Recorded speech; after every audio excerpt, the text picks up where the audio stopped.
झूठ बोले कौवा काटे। अनु को बचपन से ही झूठ बोलने की आदत थी और ससुराल में भी उसकी ये आदत गई नहीं थी। वो अब भी अपने फायदे के लिए झूठ बोलने से नहीं कतराती। एक दिन अनु अपनी सास से जाकर ननद की शिकायत करती है।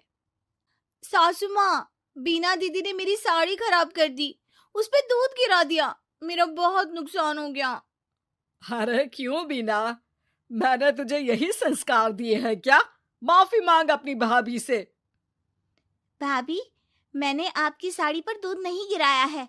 मैं दूध लेकर जा रही थी और आपने मेरी टांग में टांग अड़ा दी थी, तो मैं दूध लेकर साड़ी पर गिर गई। अरे वाह, एक तो गलती करती हो, ऊपर से इल्जाम भी दूसरों पर। वाह जी वाह। माँ जी, यही है क्या आपके घर के संस्कार? बीना, बहू से माफी मांग। सॉरी भाभी। अरे सॉरी से क्या होगा, साड़ी से होगा, साड़ी के बदले साड़ी। ठीक है बहू, नई साड़ी ले लेना बस। थैंक यू माँ जी, आप ना बहुत अच्छी हो।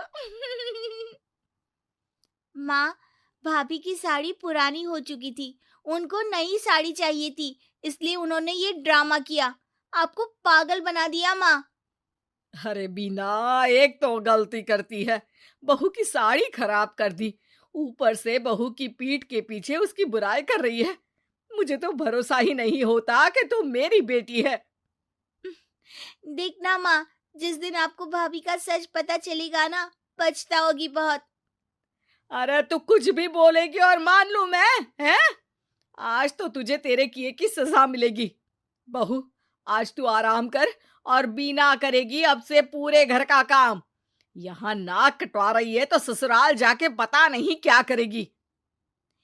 ठीक है माँ जी, मैं मुंह हाथ धो लेती हूँ, फिर आराम करूंगी। रो रो के पूरा मेकअप खराब हो गया। बीना जल्दी से वहां से चली जाती है और बहू के कमरे में उसकी अलमारी में जाके बैठ जाती है, ताकि उसे पता चले कि भाभी अपने कमरे में करेगी क्या। अनु हाथ मुंह धोकर अपने कमरे में आती है और फोन उठा के सीधे अपने मायके फोन लगा देती है। पता है माँ, आज क्या हुआ? आज मैंने सास की चाय में सब्जी धोने के बाद बचा पानी डाल दिया। बेचारी। ओह, तो भाभी हर बात अपनी माँ को बताती है। अच्छा माँ, अब ना मैं सोने चली, बहुत आराम करना है आज मुझे। थोड़ी देर में अनु की नींद लग जाती है। बीना उसका फोन उठाती है और फोन में कुछ करने लगती है, फिर वहां से चली जाती है। वो सीधे माँ के पास जाकर माँ के कान में कुछ कहती है। ठीक है, अब तू इतने यकीन से कह रही है तो ये भी कर लेती हूँ। पर भाभी पर तेरा शक गलत निकला ना तो बहुत बुरी सजा मिलेगी तुझे। ठीक है माँ, सच सामने लाकर ही रहूंगी, चाहे फिर सजा ही मिल जाए। अगले ही दिन काम को लेकर बीना और अनु में बहस हो जाती है। बीना, तुम यहाँ पैदा हुई हो, तुम्हें इस घर का ज्यादा काम करना चाहिए। आपका भी तो यही घर है भाभी, मुझे तो एक दिन चले जाना है शादी करके, फिर तो आपको ही सब संभालना होगा ना। तुम्हारी माँ ने तुमको कुछ नहीं सिखाया। आपकी माँ ने सिखाया है तो आप ही कर लो ना काम।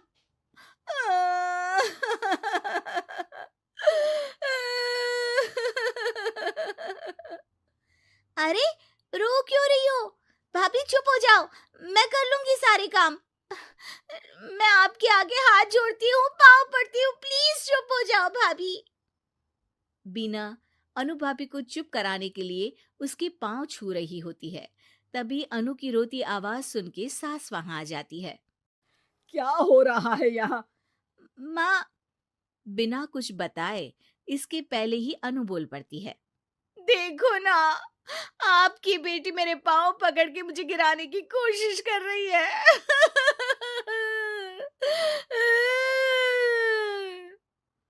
अरे भाभी, ये क्या बोल रही हो? अरे चुप कर बीना, तूने तो बहू के सामने मेरी नाक ही कटवा दी। इसके मायके वालों को जब ये बात पता चलेगी तो क्या होगा? पर पर भाभी झूठ बोल रही है माँ। मैंने भी देखा, तू उसके पांव पकड़ रही थी। वो तो मैं पाँव पड़ रही थी ताकि भाभी चुप हो जाए। तू ना आज किचन में सोएगी और खाना भी नहीं मिलेगा तुझे। बहुत बदतमीज हो गई है।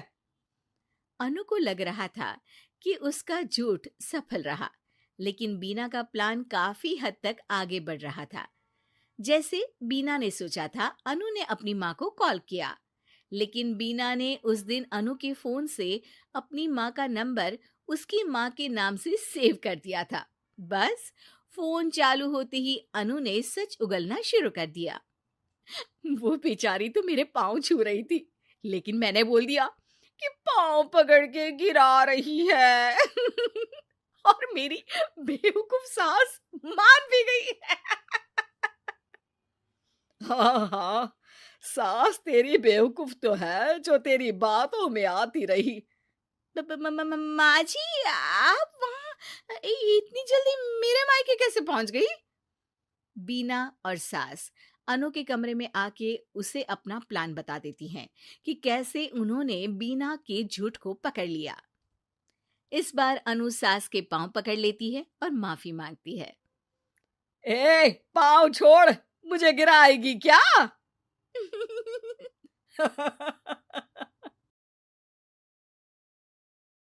टीढ़ी बहन। माँ, शादी के बाद से मैं दीदी से मिलने ही नहीं गया। सोच रहा हूँ कि मैं और रिया दीदी के घर हो आते हैं। हाँ बेटा, बहुत अच्छी बात है। उसे भी अच्छा लगेगा रिया से मिलकर। वैसे भी रिया शादी के बाद से कहीं नहीं गई। रिश्तेदारों के घर जाएगी तो एक दूसरे को समझेंगे। मोहन अपनी नई नवेली बीवी रिया को लेकर बहन के घर जाता है। अरे वाह, क्या बात है रिया और मोहन। अच्छा हुआ तुम लोग आ गए। सासू माँ, अरे ओ सासू माँ, कहाँ अंदर माला पकड़कर बैठ जाती हैं? देखिए तो कौन आया है। भाई भाभी आए हैं मेरे 2-4 दिन के लिए। तभी ससुर जी आते हैं। अरे मोहन बेटा, कब आए? अरे वाह, बहुरानी भी आई है। अच्छा। अरे सुनती हो, बहू का भाई आया है। तभी बहन जोर से चिल्लाने लगती है। हाँ आया है तो क्या? बुड्ढे, इस फिराक में ना रहना कि मेहमानों के लिए समोसे आएंगे तो तुम दोनों भी लपक लोगे। अरे जाओ अंदर के कमरे में। और सासू माँ, हाथों में मेहंदी लगी है क्या, जो अब तक पानी का गिलास नहीं आया? मोहन और रिया बहन सुनैना की बात से बहुत दुखी हो जाते हैं। दीदी, मैं छोटी हूँ और मेरा बोलना अच्छा नहीं लगता, लेकिन प्लीज आप ऐसे बात ना करें। जीजा जी आपको कुछ कहते नहीं है क्या? आप उनके माता पिता से ऐसे बात करती हैं तो। ओ प्लीज रिया, छोटी हो, छोटी बनकर रहो। और तुम तो बहुत किस्मत वाली हो जो तुम्हें मेरे माता पिता जैसे सास ससुर मिले हैं। अरे ऐसे मिले होते ना जैसे मेरे सास ससुर हैं, तब पता चलता तुम्हें। अरे फिर भी दीदी, आपको ऐसे बात नहीं करनी चाहिए। मैं तो हैरान हूँ जीजा जी पर। सभी बात कर रहे होते हैं कि सास पानी का ग्लास लेकर आ जाती है, लेकिन जैसे ही वो ग्लास टेबल पर रखती है, हाथ कांप जाता है और ग्लास गिर जाता है। मैं आप ही साफ कर देती हूँ बहू, माफ कर दो। अरे नहीं आंटी जी, आप बैठिए, मैं साफ करती हूँ, कोई बात नहीं। रुको रिया, इनकी हिम्मत भी कैसे हुई ग्लास गिराने की? एक काम ढंग से नहीं कर सकते। रोटी खाने को दो तो बहुत जल्दी हजम हो जाती है इनसे। सास को बहुत बेइज्जती महसूस होती है। सुनैना सास को बोले जा रही थी कि तभी वहाँ ससुर आ जाते हैं। वो रोकर हाथ जोड़कर बहू से कहते हैं, हम तंग आ चुके हैं बहू, तो हर किसी के सामने हम लोगों की बेइज्जती करती है। तेरी सास को मैंने कभी नहीं डांटा, लेकिन तू छोटी छोटी बात पर उसे बोलती है। मुझे ये बिल्कुल अच्छा नहीं लगता। अब हम लोग जा रहे हैं। अरे कैसी बात कर रहे हैं अंकल, आप लोग कहीं मत जाइए, मैं दीदी से बात करता हूँ। अरे जाने दो भाई, सब नाटक है। पहले भी कई बार जाने की धमकी दी है, लेकिन कहीं जाते नहीं है ये लोग। अरे इन लोगों को छोड़ो, चलो आओ बैठकर बात करते हैं। दीदी, हम लोगों को जाना है, हम फिर आएंगे। अरे कैसी बात कर रही हो? तुम लोग तो बैग लेकर आए हो ना, 2-4 दिन तो रुक जाओ। क्या रुके दीदी, तुम्हारी हरकत देखकर तो अब मन ही नहीं करता तुम्हारे घर रुकने का। सुनैना भाई के मुंह से ये बात सुनकर फिर सास पर चिल्लाने लगती है। देखा कैसे तुम लोगों के कारण मेरे भाई और भाभी रुकना नहीं चाहते इस घर में। अरे पता नहीं कब तक मेरे सीने पर बैठे रहेंगे आप।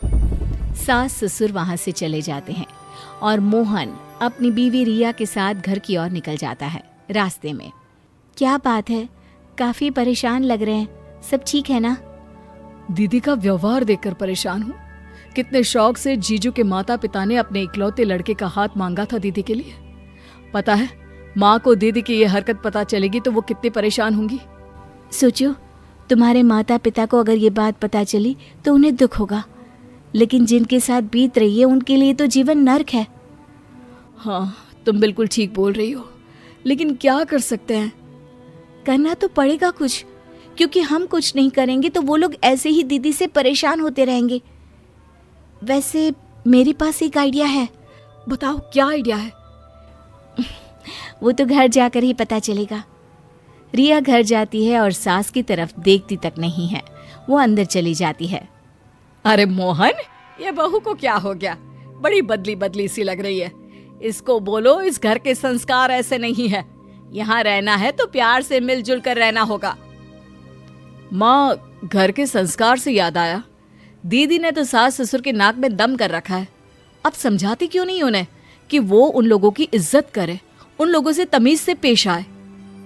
मोहन को लगता है कि शायद माँ ये सुनकर दुखी हो जाएंगी, लेकिन उल्टे उसकी माँ कहती है, अरे सब पता है मुझे वहाँ क्या चल रहा है।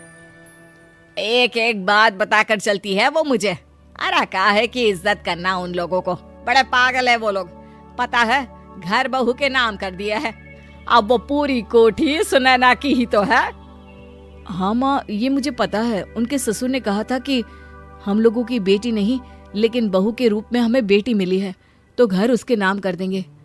लेकिन इसमें क्या गलत कर दिया उन्होंने? अरे कैसी बात कर रहे हो बेटा, गलती नहीं की, बहू को सब दे दिया। अब क्या चाहिए उसे जिसके लिए वो उन लोगों को पूछे। तुम भी ना बहुत भोले हो। तभी रिया सारा सामान पैक करके आती है और मोहन से कहती है, देखो ये बुढ़िया जीते जी तो मुझे ये मकान देगी नहीं, लेकिन हाँ ये मर जाए तो फोन कर देना, मैं आ जाऊंगी। ये बोलकर रिया मोहन को आंख मार देती है। मोहन समझ जाता है कि ये रिया की चाल है। वो माँ की तरफ देखता है और कहता है, मैं तुम्हारे बिना क्या करूँगा? इनसे तो 2 रोटी बनती नहीं, भूखा ही मारेंगे मुझे भी। चलो मैं भी चलता हूँ, कहीं किराए का मकान ले लेते हैं। अरे कैसी बात कर रहे हो तुम दोनों? घर कैसे चलेगा? यही सोचकर शादी कराई थी क्या? अरे कमाई तो एक ही की है ना। ये क्या बात होती है माँ जी? घर मेरे नाम करो नहीं तो मैं चली। अरे अब नहीं बहू, ऐसा मत बोल। देख मैं घर का सारा काम करूंगी, अरे कोई डिमांड भी नहीं करूंगी, बस घर पर रहो तुम दोनों। माँ, हम कोई नौकरानी रख लेंगे, आपका वहाँ क्या काम? फिर दुनिया भी क्या बोलेगी? अरे नहीं नहीं रिया, चलो मैं भी सामान पैक करके आता हूँ। तभी सास भागकर बेटी को फोन करती है और घर बुलाती है। बेटी माँ के पास आती है। क्या हो गया मोहन? मेरे घर तो तू बड़े भाषण दे रहा था कि सास को ऐसे रखो वैसे रखो, और या तुम तो बोल रही थी कि सास को माँ की तरह मानो। फिर क्या हो गया तुम्हें? वो क्या है ना दीदी, मैंने आपको देखा और आपसे यही सीखा कि सास को मुट्ठी में रखो, पूरा घर खुद के नाम कर लो और सास को नौकरानी बना दो। ठीक है ना? जैसे आपने अपनी सास की बेइज्जती कर रखी है, वैसे मैं भी इन लोगों की करूंगी। थैंक्स दीदी, ना मैं आपके घर आती और ना ही मुझे ये सब पता चलता। अब तो सुनैना समझ चुकी थी कि वो क्या गलती कर रही है। वो सभी से माफी मांगकर अपने ससुराल चली जाती है और अपने सास ससुर से कहती है, मुझे माफ कर दीजिए, मुझसे बड़ी भूल हो रही थी, मैं आगे से कभी ऐसा नहीं करूंगी।